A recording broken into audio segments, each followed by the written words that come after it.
I'm his bride. He wasn't supposed to walk in on us. But now he seriously dumps me? No, I won't let him. Stay till the end and find out why. This episode is emotionally disturbing to cheaters.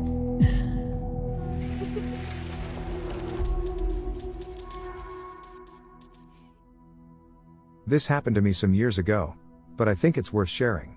Hopefully it can help someone out there, and if not, I bet you'll at least find it interesting.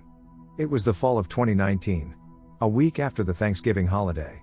At the time, I had been with my then fiancée for just over 3 years. For this post, I will call her Luna. Several months prior, while on vacation in Cabo, I asked her to marry me. She accepted and I felt our lives were falling into place. We hadn't yet set a date, but were targeting something for the summer of 2020. I was 26 and she was 25, and we were both doing well in our jobs and making decent money. Back then I was an assistant engineer, and she was working in a corporate position and had just been promoted. She was feeling a bit overwhelmed and stressed out by all the added responsibility. Her boss, a hardened woman, had very high standards, and put a lot of pressure on her to deliver. This is noteworthy and would end up being a factor in our breakup. During the week of Thanksgiving, I attended an event with her that she was in charge of. It was a big deal for her company, and all the pressure was on her to pull it off. During the weeks prior, I was helping her in the evenings, and did what I could to keep her calm and focused so she could do her best. The event was a success, and she received positive recognition from her boss and others at her company. I was very proud of her, and this success gave her a boost in confidence and helped calm her nerves. After the event, she thanked me for supporting her multiple times, including in front of both of our families on Thanksgiving. The bond between us seemed stronger than ever, and we continued doing basic planning for our wedding as the Christmas holiday approached. On the Thursday before Christmas, a few college friends of mine were in town to spend the holiday with their families. We hadn't seen each other for a few years, so we decided to meet up for drinks and dinner. I told Luna about this well in advance, so she knew she would have that night to herself. She told me she was just going to do some things around her apartment, and reminded me to be sure to text her updates and call her when I got home. To which I told her might not be until after 11.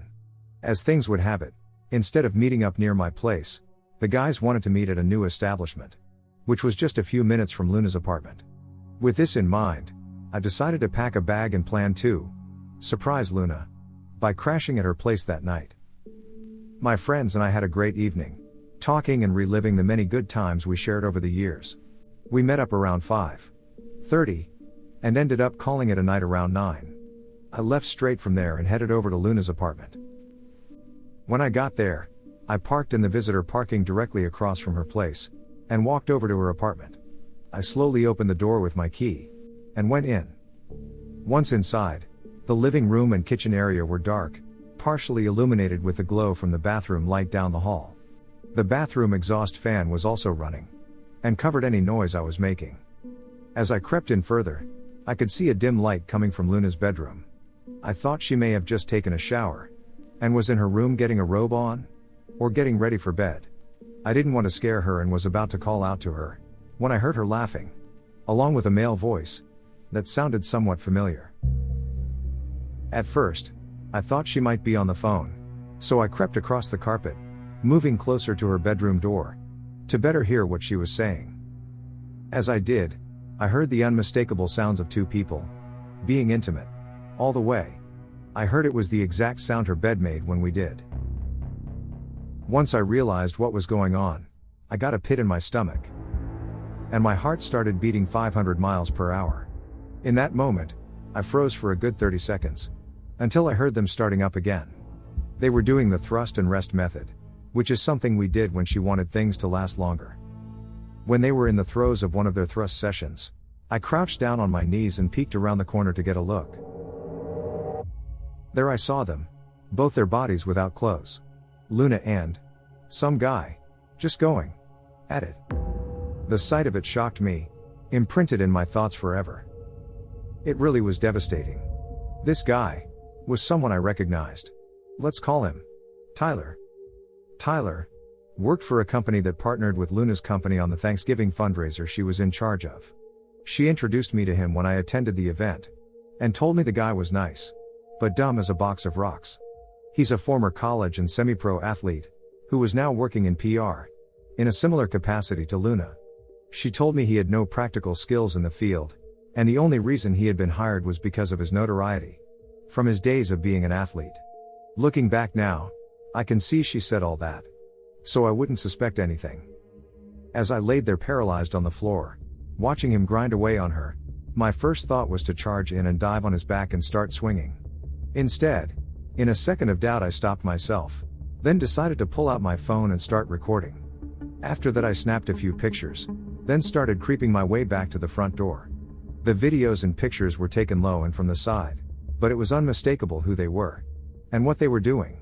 As I think back now, I can't believe I was able to remain so calm. But the shock of everything changes you when you're in the moment. From what I've read, when faced with this, some guys lose it and get violent, and others get a sense of calm. I was definitely the latter, at least I was, until I got to the front door. When I reached the door and slowly opened it, I heard her making sounds, like she was reaching her pinnacle, and I lost it. When I walked out, something came over me, and in that split second, I decided to slam the door, as hard as I could. It was one of those heavy metal entrance doors, so when I slammed it, it rattled the inside of her whole apartment and made a huge sound. I then walked slowly and calmly down the steps and across the lot, over to my car. When I got there, I turned to see someone peeking out of the blinds. I don't know for sure if it was him or her, but I'm pretty sure it was her, based on the movements. I was clearly visible, and expected her to open the door and call out to me, but she didn't. I then got into my car and sat there for a good 10 minutes, giving her plenty of time to come out and face me, but never did, so I eventually drove away. As I look back and tell this story now with confidence and hubris, I by no means was at that moment. I was emotionally broken and all over the place, and almost rear-ended a truck on my way back home. I probably should have called someone that night for support, but I didn't, and spent the rest of the night in a really bad place. She never called or texted me, and I didn't contact her. That was the worst night of my life. Yet by dawn, I was a totally different person. Even though it was bad, thanks to that loneliness I had gotten all the emotion out of me. Now I just wanted one thing. This woman. Completely out of my life. As I was taking a shower and preparing for work, I thought about how I was going to break up with her. I didn't want some dramatic effects or surprises. Just what's best for me. Which is easy and swiftly. I decided that I'd call her on my way to work to do it. This is when things took a weird turn. While in the shower, I heard my phone ping with a message. When I got out and checked it, there was a message from Luna wishing me a good morning, and asking why I didn't call her last night. Really? What the actual F? I know she saw me. So I think she was just hoping I would wimp out and never even mention what I saw. To keep living in a fairy tale? To keep the peace? Nope. There was no way I'd ever do that. This showed me, this proved to me, just how low she thought of me. Which really pissed me off. I thought about how to best respond to this ridiculous text, and decided to send her a simple text back, telling her we were done. I also attached 2 photos of her and Tyler, so she couldn't keep baiting me with this nonsense, and she knew the reason why. Then blocked her, everywhere. On my drive into the office, I called my parents to tell them before they left for work. The first thing my dad said was, "Oh, I warned you about her." To his credit, he indeed did. While he was always friendly and nice to Luna, he told me after I introduced them, there was just something about her he didn't like. He said while he thought she was very pretty, to him she had crazy eyes and the mannerisms of a cat. He told me the old saying, Well, unlike a dog, you can never completely trust a cat. Unfortunately, he was right about that. But he didn't rub it in. My mother was very concerned for my well-being, and very disappointed with Luna. Unlike my father, Mom thought Luna was a great girl, a precious new daughter, and was looking forward to her little boy settling down and getting married. They both insisted I come to stay with them through Christmas, which I ended up doing. They live 8 hours away and I normally fly when I go home, but I decided to drive up to their place after wrapping things up early at work. I spent the next week with them, and it was the best thing I could have done at the time. On the drive to my parents', I called the maintenance manager of my apartment, and had him change the locks.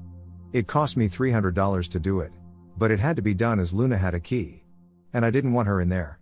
In the days that followed, I must have received over 100 missed calls from private numbers and from several of her friends' phones, but no messages were left. She also didn't text me during this time. 0 times. Then late afternoon on Christmas Eve, I received a crazy rambling voice message from her that she left from a private number. It was clear she had been drinking, as she was slurring every other word and was all over the place with what she was saying. In her first message, she asked if I was mad at her, and said she could explain everything if I'd just let her, saying that it's the real issue, that I won't let her explain it. In one of her next messages, her tone of voice was completely different, and she asked if we were still getting married. She then proceeded to say she made up her mind and wants to go to Italy for our honeymoon, that she's checking certain places there and needs to know what I think. A few rambling messages after that. She then resorted to calling me shallow and controlling, being weak, pathetic and afraid to face her, like a real man would. She repeated that a lot, saying I was a weak man, and that's why she did what she did with Tyler. Over the next 3 to 4 hours, she invested her whole night into leaving me over a dozen more messages like that. All of them with her slurring and rambling for 2 minutes, until the voicemail cut her off. At around 8 that night, I received a call from her father. I always had a great relationship with him, so I answered. He asked me what was going on between Luna and I, saying he just got off the phone with her and she told him we weren't coming to their house tonight for Christmas. I asked if she told him the reason why. He said no, all she said was we had an argument, and I wasn't coming with her. I wasn't playing her games, so I proceeded to tell him what happened. The truth. I simply told him I walked in on her having sex with another guy. He asked me to repeat myself and I did. I repeated myself clearly. He then asked if I was being serious, and I told him I was. I could hear his breathing change, while he was trying to think what he would say to me. It hurt me to hear him being this stressed, but he needed to hear it. Then I told him, I have pictures to prove it. He told me he was really sorry, and explained she hadn't told him or her mother about this. I then told him that she had been calling me all night and leaving crazy messages, and it's clear she has been drinking. He thanked me, and said that he and her mother would go over there, to make sure she didn't drive anywhere. After that, I didn't get any more messages from her that evening. Then around 5 a.m. on Christmas morning, I got a call from Luna's mother's phone. I answered thinking it was Luna's mother, but it was actually Luna. She started screaming at me, calling me a mother effer, and an idiot for telling her parents. She also said that after I walked in on her and Tyler, she went on to do it with him 3 more times. And it was the best night they had together. I didn't react, just listened to her for about a minute, then hung up. She kept calling back until around 6:30 a.m. when I got a text from her mother, apologizing for what Luna did. In the text, her mother said Luna took her phone while she was sleeping, and she caught her leaving me a voice message. She apologized for Luna's aggression and made her erase the messages, after demanding her phone back. She said they're gonna make sure she doesn't bother me again, then wished me a Merry Christmas. Her mom and dad were really nice, and I regretted that I'd likely never see or speak to them again, which I haven't since then. After that, I had no contact with Luna, or anyone associated with her. Until a month later. Royal A.I. It was a Friday evening, and I was out with a group from my office doing some team building. We were just having a few at a local bar, in between games of candlestick bowling and darts. I was leaning against the bar, talking with a couple of my coworkers, having a good time, when out of nowhere, Luna appeared, in my face. I was stunned, and to not cause a scene I excused myself from the group, and stepped away to talk to her.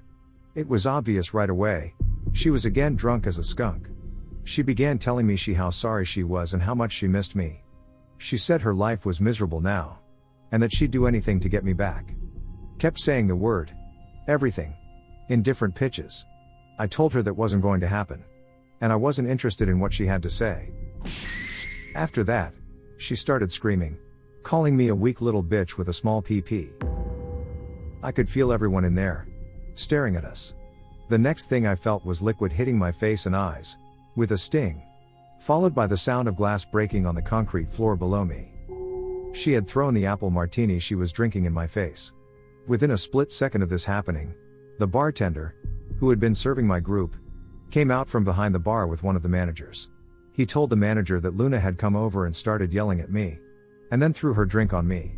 The whole time she just stood there crying, not saying a word. The manager asked if she was there with anyone, and she pointed to a group of women standing around drinking on the enclosed patio. The manager asked if she was driving and she told him no, she had a ride home. After that, he walked her out to the patio, where I saw him talking to Luna and the other women out there, which lasted for a few minutes. When he came back in, he apologized to me, and said he wanted to make sure I was alright. I told him I was, just a little embarrassed. A few minutes after that, I saw Luna leaving with the other women. That was the last time I saw her. That was over 4 years ago, and I had completely put any thought of her out of my mind. Since our breakup, I have spent most of my time focusing on my career. I'm now an engineer working for the same company. I love my job and the pay is great. My future is bright if I stay the course. As for women, I still date every once in a while, but for the most part I'm just on my own. After the bad experience with Luna, I look at women differently now, and as such, none of the dates I've had since have turned into anything significant. I still plan to get married one day and have a family, but for now, I have no urgent plans to do it. What moved me to write this? Well, last week I ran into a guy who dated one of Luna's friends. He and I got acquainted through them, and got to know each other pretty well back then. He's now married to Luna's friend, and without asking, he proceeded to tell all about what's been going on in her life since we broke up. He told me that his wife and Luna are no longer close friends, but they still talk once or twice a year and they're still connected on Facebook. According to him, Luna has had at least a dozen different dudes since we broke up, that he knows of.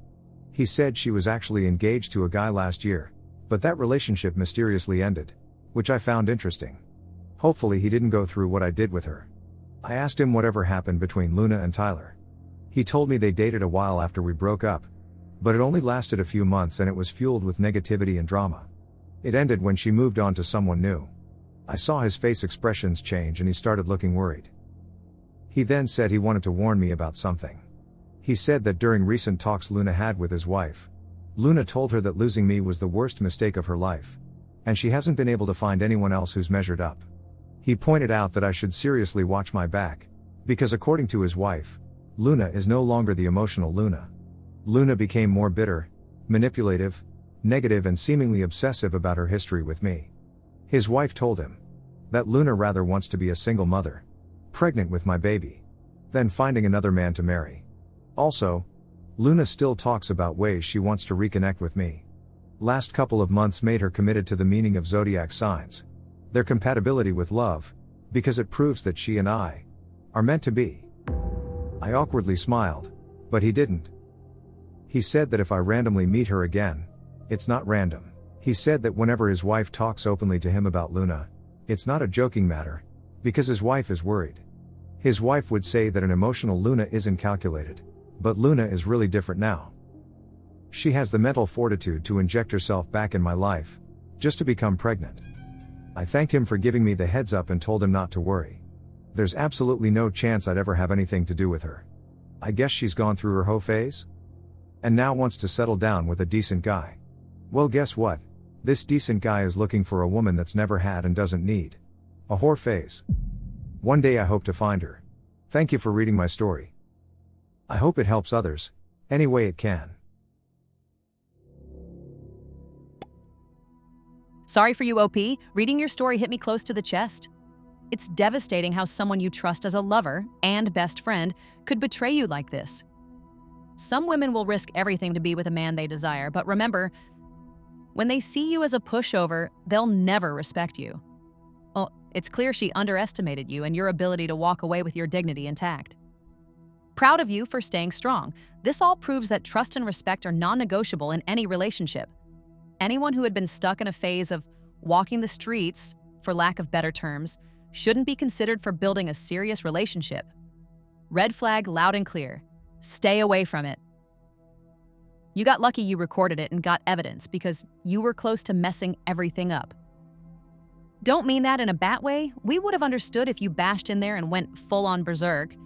But that split decision made all the difference in the end. Thanks to that proof, she can't lie and hide.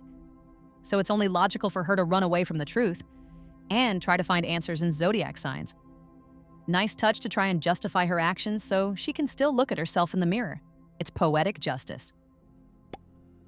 Hope you and Luna both will meet, and hopefully bury this once and for all. Not saying you should be back together, of course. Just want her to be able to leave this all behind her, too. She's the bad girl. She cheated. I get that. She's someone's daughter, though. She should get help from someone to get over this. Whatever she's doing, it's not working. Not saying you should be responsible for that OP. It's not your job to save her or be her emotional crutch. I just imagine her friend could help her if they see her in this state instead of gossiping with her man. I hate cheaters, but I do feel a bit sad for her. Oh, I'm an empath. That's just me. Sometimes people crash their lives to wake up. Let her do that on her own, though. Far away from you. So, I'll pray for both of you. You should drop the sympathy you feel for Luna. She knew what she was doing. Don't feel sorry for her. She nuked her own relationship. Nobody pushed her to do anything. She proved it by all her actions after being caught. Luna didn't trip and accidentally cheat. She Olympic sprinted into her favourite thrusting position. Empath or not, you can clearly see she didn't learn her lesson and neglected the chance to become better. She became worse, and then tried to gaslight her way back into OP's life. She's at the stage of manipulating others, also herself, by using zodiac signs to slip her way back into relevance and good faith. That's insane. OP needs a restraining order from the first time she's back in his life. Listen, I'm just saying that Luna clearly has issues and she could use help. There's no need for her to get worse. Maybe she acted out because she was dealing with things she couldn't handle emotionally.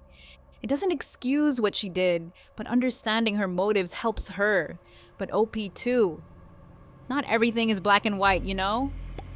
Oh no, wrong. She made a calculated decision and it should get worse for her. It's the balance of the universe. She likes zodiac signs when it benefits her, right? Ugh, yeah, right. Her selfishness is off the charts. How can you defend her with the emotional excuse? Not trying to be mean here, but you seem to be stuck in excusing her, and I can't wrap my head around it. Frankly, it's insulting to OP to sugarcoat it like she's some tortured soul. Think about this. She got reality checked, but still chooses to double down. You know she would baby trap OP if she even whiffed a chance in the air. Take that in for a moment. Well, I get what you're trying to say. Ugh, it's oversimplified in my eyes. People aren't perfect, and everyone makes mistakes. Sure, she's screwed up, but your complete lack of compassion is concerning. Well, that's the internet for you, OP. Real life isn't like that. I'm more into that. Not sugarcoating anything, you know. Compassion for someone who cheats, lies, and then weaponizes astrology to justify stalking or baby trapping. Ugh, get real. The only thing Luna deserves is a restraining order and a lifetime ban from society. Let's not deflect here. Your moral superiority stance would be more convincing if it wasn't coming from someone who's clearly projecting their own unresolved baggage. Oh, so now you're an expert on me.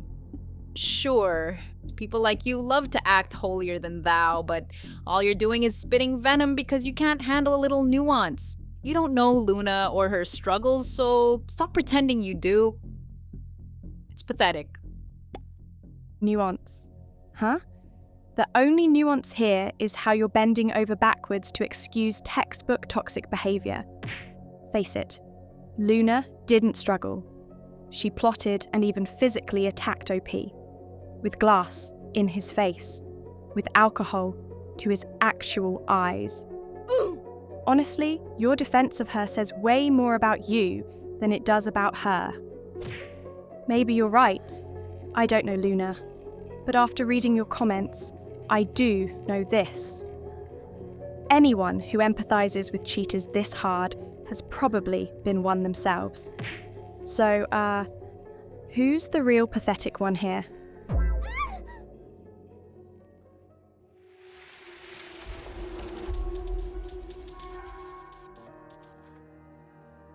What would you advise OP? Let us know in the comments. You like the way these stories are brought to you? If so, I got you covered. More like this on my channel. Thank you for staying till the end. Let me know if you enjoyed this episode. See you in the next one.